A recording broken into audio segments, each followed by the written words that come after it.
अस्सलाम वालेकुम नाजरीन, वेलकम बैक अनदर वीडियो। तो उम्मीद है कि आप सब खैरियत से होंगे। तो आज की वीडियो का सिलसिला जो लाहौर का मैंने कल आपको दिखाया था, लाहौर की जो तरीही पुराने मकानात और बाज़ार, और उसके बाद मैंने आपको बताया था कि मैं आप नेक्स्ट जो व्लॉग आएगा वो महाराजा रणजीत सिंह के तरीक़ के बारे में, और जितना भी मुझे मालूमात है वो आपकी खिदमत में पेश करूँगा। और सबसे पहले ड्रोन से वीडियो कैप्चर की हुई शॉट आपको दिखाए जाएंगे, और बने रहिएगा वीडियो में हमारे साथ एंड तक। और हमारे चैनल को सब्सक्राइब करें, और वीडियो अच्छी लगे तो लाइक करें, साथ दोस्तों में व्हाट्सएप पे शेयर करें। और चैनल पे नए आने में नाज़रीन से गुजारिश है कि चैनल को सब्सक्राइब कर दें। और यार ये मुझे कमेंट्स आते रहते हैं यार कि आप अव्वल आखिर यही कहते हो। चलो मैं अव्वल ही आपको कह देता हूँ कि यार हमारे चैनल को सपोर्ट करें, आपकी सपोर्ट की बेहद ज़रूरत है, ताकि मज़ीद ऐसे अच्छे अच्छे व्लॉग मैं आपकी खिदमत में लाता रहूँ। तो चलें करते हैं वीडियो स्टार्ट। और आपको ड्रोन से कैप्चर की हुई जो वीडियो के ड्रोन शॉट है मैं आपको पहले वो दिखाऊँगा, उसके बाद तरीके बारे में बताऊँगा जितने भी मुझे मालूमात है। तो करते हैं जी वीडियो स्टार्ट।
बात है 18वीं सदी के आखिर की, जब हिंदुस्तान पर शाह आलम सानी की बराए-नाम हुकूमत थी। मुगल सल्तनत का अरूज खत्म हो चुका था और अंग्रेजों की हिंदुस्तान में आमद शुरू हो चुकी थी। 5 दरियाओं की सरजमीन पंजाब पर सिखों के 12 गिरोह यानी कबीले थे। 5 दरियाओं की सरजमीन पंजाब पर सिखों के आजाद 12 कबीले या गिरोह थे। सिख इन्हें मिसले कहते थे। हर मिसल की अपनी फौज और सरदार था। ये आपस में भी लड़ते रहते थे, यानी बैरूनी हमले की सूरत में ये इकट्ठे हो जाते थे और इस मतदा फौज को दल खालसा कहते थे। इनमें से ही मिसल रखने वाली सबसे बड़ी फौज गुजरांवाला के पास थी, जिन्हें शकर चकलिया मिसल कहते हैं। इसके जंगजुओं की तादाद 15,000 तक थी, लेकिन 1792 में एक 12 साल लड़के को इस मिसल का सरदार बना दिया गया। अपने बाप का यह इकलौता बेटा ना कि शकर चकलिया मिसल पूरे खालसा का सरदार बन गया। इस 12 साल लड़के के 2 दुश्मन थे, एक मगरिब से आने वाले अमलावर अगवानी, दूसरे मशरिक से आने वाले गोरे यानी कंपनी की हुकूमत। लेकिन इसका तीसरा दुश्मन भी था जिसे इसे रोज लड़ना पड़ता था। वो ये था कि इसकी अपनी सिख बलादरी।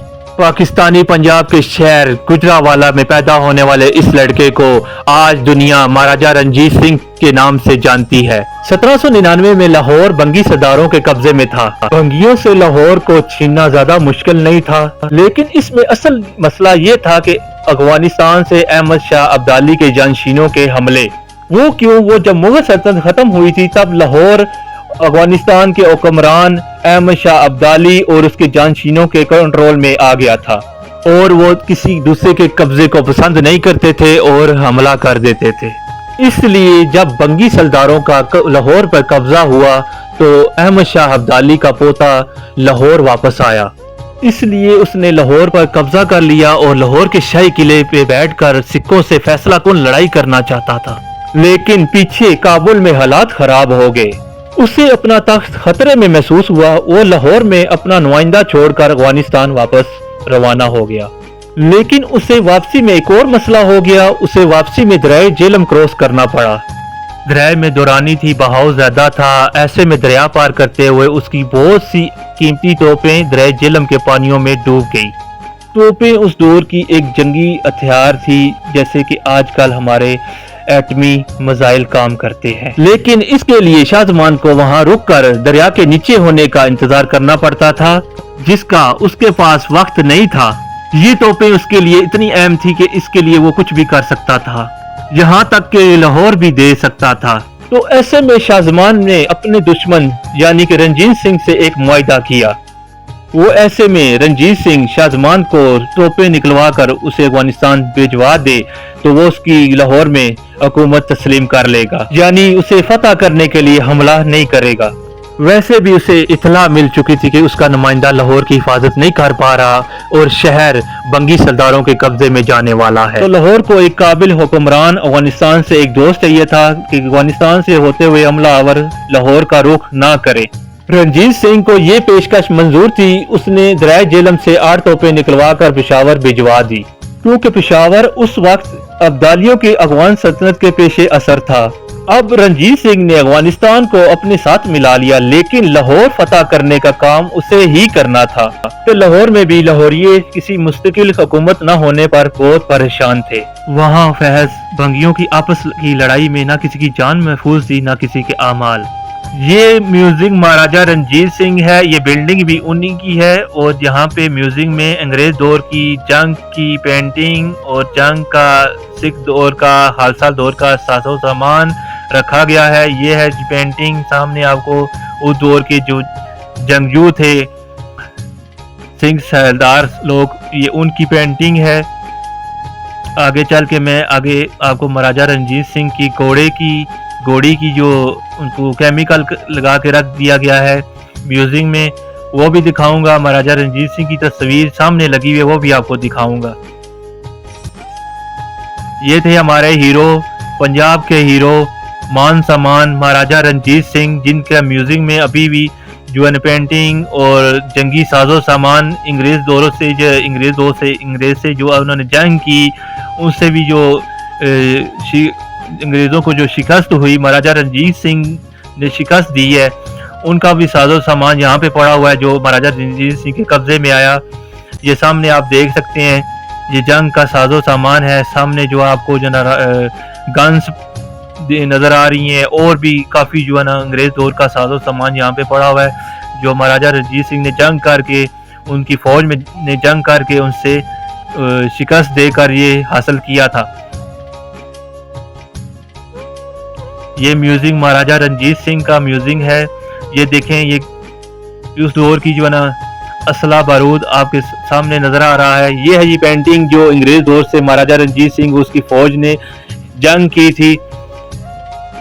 ये सामने आपको नजर आ रही है पेंटिंग। उस दौर की पेंटिंग जो है ना आपको एक एहसास दिलाती है कि वो दौर कैसा था। ये सामने ये पेंटिंग आपको ये भी नजर आ रही है। आगे जो है ना चल के मैं आपको महाराजा रंजीत सिंह की तस्वीर आपको दिखाऊंगा और तलवारें, तरपान और जो है जंगी साजो सामान और उस दौर में जो म्यूजिक जो बजाए जाते थे, ढोल वगैरह, ड्रम्स वगैरह, ढोल, वो जो है ना इस म्यूजियम में रखे गए हैं। ये शाही किले का म्यूजियम है, शाही किला लाहौर का। ये उस दौर की जंग की जो तैयारियां थी, अंग्रेजों के साथ जो जंग की है, महाराजा रंजीत सिंह ने जो शिकस्त दी थी उनको ये उस दौर की पेंटिंग याद दिलाती है। और आगे ये आपको जंग का साजो सामान अभी ये नजर आ रहा है। ये उस दौर का जंग का साजो सामान जो दौर में पहना करते थे जंग में, तलवारें और जो है ना जो उस दौर में पहना करते थे हेलमेट वगैरह, ये उस दौर का सामान है। आगे भी तलवारें, टरपान वगैरह मैं आपको दिखाऊंगा। ये उस दौर की जो है गन है जो अंग्रेज दौर से हासिल की थी इन्होंने शिकस्त देकर। अंग्रेज बहुत ही किसी अकलियत को नहीं छोड़ा करते थे, जुल्म किया करते थे। जुल्म के खिलाफ महाराजा रंजीत सिंह जो है ना खड़े हुए और उन्होंने अपना जो है ना इतिहास रचा और अपनी जो अंग्रेज को शिकस्त देकर और उससे जो ना अपना हक हासिल किया, हिंदुस्तान हासिल किया। और ये देखें जी, ये आपको जो तोपों में गोले पड़े होते जो उस दौर की जो जंग की जो तोपें होती थी उसमें गोले डालकर मारा करते थे सामने वाले को, दुश्मन को। ये उस दौर का जो है ना आपको म्यूजिक का साजो सामान सामने चाकू, खंजर, कुहाड़े और गन, ये दौर का इस म्यूजियम में सामान रखा गया है। ये बहुत जदीद किस्म के चाकू और तलवारें हैं जो इस दौर में कम ही जो है ना बनाई गई हों, मगर जो है ना मेरी तो यही है कि ये उस दौर की बहुत ही जदीद किस्म की तलवारें थी, जदीद सामान था जंग का। हर किस्म का जंगी साजो सामान जो उस दौर का इस्तेमाल हुआ करता था वो इसमें रखा गया है। हम आपको ये म्यूजियम दिखा रहे हैं और साथ आपको तारीख के बारे में जानते हैं। तो ऐसे में वहाँ के लोगों को एक मकामी, एक मुस्तकिल हुक्मरान की जरूरत महसूस होती थी। शहर के बड़ों के ख्याल में महाराजा रंजीत सिंह इस कमी की पूरा करने की सलाहियतें रखते थे। तो ऐसे में रंजीत सिंह को दावत दी गई और कहते हैं लाहौर के कई मुसलमान और सिखों ने मिलकर लाहौर का कंट्रोल संभालने के खतूत भी लिखे। महाराजा रंजीत सिंह पहले से तैयार बैठे थे और ऐसे में उनकी ताकतवर सांस ने भी उनकी मदद की। तो ये ताकतवर सांस उसकी कहां से आ गई? तो किस्सा ये हुआ था कि उसकी शादी एक ताकतवर मिसल कन्या मिसल में हुई थी, जहां उसकी सास सता कौर का हुक्म चलता था। सता कौर को लाहौरियों की परेशानियों का अंदाजा था और लाहौरियों से भेजे जाने वाले रंजीत सिंह को खतूत का भी अंदाजा था। वो सियानी औरत थी, उसने महाराजा रंजीत सिंह को कायल कर लिया। उसने कहा अगर तूने लाहौर पर हुक्मरानी कर ली और पूरा पंजाब तुम्हारा होगा, क्योंकि तारीख का सबक ये है जो लाहौर पर हुकूमत करता है वही पंजाब के तख्त पर बैठता है। तो ये बात महाराजा रंजीत सिंह के जहन में आ गई और उसने अपने जासूस लाहौर भेज दिए। लाहौर के ताकतवर लोग खुसूसन मुसलमान बंगियों के जुल्म से तंग आकर महाराजा रंजीत सिंह के साथ हो चुके थे। उन्होंने शहर का दरवाजा खोलने का वादा कर लिया। जुलाई 1799 में जब रंजीत सिंह लाहौर के लिए चला तो 3 बंगी सरदारों में से 2 शहर को छोड़कर भाग निकले। तीसरा सरदार चित सिंह शहर के अंदर मोचाजन हो गया, लेकिन रंजीत सिंह से साजबाज करने वालों ने शहर के दरवाजे ही खोल दिए तो चित सिंह अपने 500 सिपाहियों समेत हजूरी बाग में तलवारें सोच कर खड़ा हो गया। ये वही हजूरी बाग है जो बादशाही मस्जिद और शाही किले के दरमियान वाक़या है। अब जाहिर है मुकाबला तो हो नहीं सकता था, उसने बगैर लड़े हथियार डाल दिए। रंजीत सिंह ने उसे जान बख्शी करते हुए उसके खानदान समेत उसे शहर बदर कर दिया। यूं 1799 में शहर लाहौर बगैर किसी खूनरेजी के महाराजा रंजीत सिंह के कब्जे में आ गया।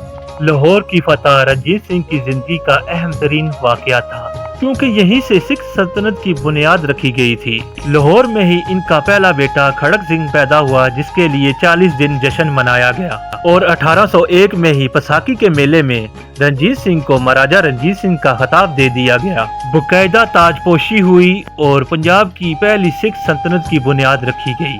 अब रंजीत सिंह एक मिसल शकर चक्रिया का सरदार नहीं, एक महाराजा था जिसका राज लाहौर से आगे बढ़ने को भी तैयार बैठा था। अब रंजीत सिंह के बढ़ते कदमों को रोकना मुश्किल हो रहा था। अब रंजीत सिंह एक से बढ़कर एक जागीर को बाजगुजार बनाता जा रहा था, यानी ऐसी जागीर जिसका सरबराह रंजीत सिंह को टैक्स अदा करने का पाबंद हो।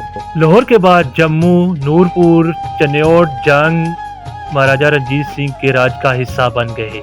1803 तक रंजीत सिंह का राज रावलपिंडी को छू रहा था। अब लाहौर से पिंडी के रास्ते तमाम जगीरदार रंजीत सिंह के बाजगुजार थे, लेकिन उसे अपने राज की शान के लिए एक तोप चाहिए थी। ये वो तोप थी जिसका नाम जमजमा तोप था। 1805 में रंजीत सिंह ने अमृतसर पे काबिज बंगियों से मुतालबा किया कि वो उसके दादा के साथ किए गए वादे के मुताबिक बंगियों के मशहूर जमाना तोप जमजमा उसके हवाले कर दे। बंगी लाहौर की शिकस्त नहीं भूले थे। बंगियों ने इनकार कर दिया और रंजीत सिंह ने अमृतसर पर हमला कर दिया। जैसे बंगी लाहौर में उसे नहीं रोक पाए थे, ऐसे ही अमृतसर में सूरत-ए-हाल उससे भी नाजुक रही। 2 घंटे में ही शहर फतह हो गया था और जमजमा तोप पंजाब के अजायबगार पंजाब यूनिवर्सिटी के रोड की सड़क के सामने रखी गई है, जिसे आप आज भी देख सकते हैं। अमृतसर की फतह अंग्रेजों पर तोप का गोला बनकर गिरी, जो कि मगरब हिंदुस्तान यानी पंजाब और सिंध के अलावा सारे हिंदुस्तान पर काबिज हो चुके थे। अब रंजीत सिंह की कामयाबी से वो दोहरी मुश्किल में गिरफ्तार हो गए। एक तो ये मुश्किल थी उनके मगरब में एक सिख रियासत मजबूत हो चुकी थी और दूसरी उनकी सबसे बड़ी मुश्किल ये थी कि उनका सबसे बड़ा दुश्मन फ्रांस का शहंशाह नेपोलियन बोनापार्ट किसी भी वक्त हिंदुस्तान का रुख कर सकता था और रंजीत सिंह की शक्ल में उसे हिंदुस्तान में एक एहतियाती भी मिल सकता था। यही खतरा चंद साल पहले जंग के दौरान टीपू सुल्तान से भी पेश आ चुका था, इसलिए इसका हल उन्होंने एक मुआहदे की शक्ल में निकाला। 1809 में इस होने वाले मुआहदे को मुआहदा अमृतसर कहते हैं। इसकी रूह से दरियाए सतलुज के उस पार यानी कि मगरिब किनारे से आगे रंजीत सिंह की अमलदारी को तस्लीम करेंगे और दरियाए सतलुज के इस पार अंग्रेज़ों की हुकूमत में रंजीत सिंह कोई दखल अंदाजी नहीं करेगा। मुआहदे की ये सूरत भी थी कि नेपोलियन बोनापार्ट अगर हिंदुस्तान पर हमला कर दे तो रंजीत सिंह एक दिफा की सूरत में अंग्रेज़ों की मदद करेगा। दूसरे अल्फाज में नेपोलियन का नहीं बल्कि एक तरह से अंग्रेज़ों का एहतियाती रहेगा। इस मुआहदे ने यानी पंजाब को एक बफर जोन बना दिया, यानी कंपनी की हुकूमत के लिए एक स्ट्रेटजिक डेट। अगर नेपोलियन और अगवान मगरिब की तरफ से यानी हिंदुस्तान पर हमला करता है तो सबसे पहले उन्हें रंजीत सिंह से टकराना होगा। रंजीत सिंह को फायदा ये हुआ दरियाए सतलुज और दरियाए सिंध के यानी कि इंटरलीवर के तमाम इलाकों को अपनी जागीर में शामिल कर लिया। कुछ इलाकों में उसका कब्जा था, कुछ उसकी हकमियत को मानते थे, कुछ उसके राज को तस्लीम करते थे। इन सब के बाइस यानी रंजीत सिंह को अपनी ताकत का एहसास होने लगा था, लेकिन एक और चीज थी जिससे ताकत का एहसास दो चंद हो सकता था। ये सामने आपको एक मुगलिया दौर की शीश महल नज़र आ रहा है और उसके साथ ही एक बिल्डिंग आपको नज़र आ रही है। ये जरी और महाराजा रंजीत सिंह ने ये बनवाई थी और यहाँ ही पे बैठ के रावी का नज़ारा किया करते थे और अपनी इबादत में मसरूफ़ रहा करते थे। अपनी ज़िंदगी के अयाम यहाँ पे इस जरी में भी इबादत के साथ महाराजा रंजीत सिंह ने गुजारे और उसके बाद महाराजा रंजीत सिंह फौत हो गए, जिसे शाही किला के सामने एक गुरुद्वारा जो महाराजा रंजीत सिंह ने बनवाया था तो उनकी चिता को वहाँ पे आग लगाई गई और वहीं पे उनकी समाप्ति बनाई गई और महाराजा रंजीत सिंह को वहीं पे दफन कर दिया गया। ये वो गुरुद्वारा है, ये शाही किला के सामने जो महाराजा रंजीत सिंह ने बनवाया था और यहीं पे महाराजा रंजीत सिंह दफन है इस गुरुद्वारे में। तो दोस्तों अंदर जाने की इजाज़त नहीं थी, यहाँ पे एक गुरुद्वारे का कंस्ट्रक्शन का काम जारी था और इसलिए किसी को अंदर जाने नहीं दे रहे थे। तो मैंने कहा कि मैं बाहर से भी वीडियो बना के आपको दिखा दूं। वो सामने गेट है शाही किले का और उसके साथ ही सामने आपको गुरुद्वारा ये नज़र आ रहा है जो महाराजा रंजीत सिंह ने बनवाया था। आपको आज का व्लॉग पसंद आया होगा और वीडियो अच्छी लगे तो लाइक कमेंट्स करना मत भूलिएगा और कमेंट्स करके अपनी राय का इज़हार ज़रूर कीजिएगा ताकि मुझे भी पता चल सके मेरे यूट्यूब की फैमिली, मेरे प्यारे बहन भाई कहाँ से मुझे देख रहे हैं। अपने होस्ट अपने भाई राजा रमज़ान चौहान को दे इजाज़त। मिलते हैं नेक्स्ट व्लॉग में। अल्लाह हाफिज़।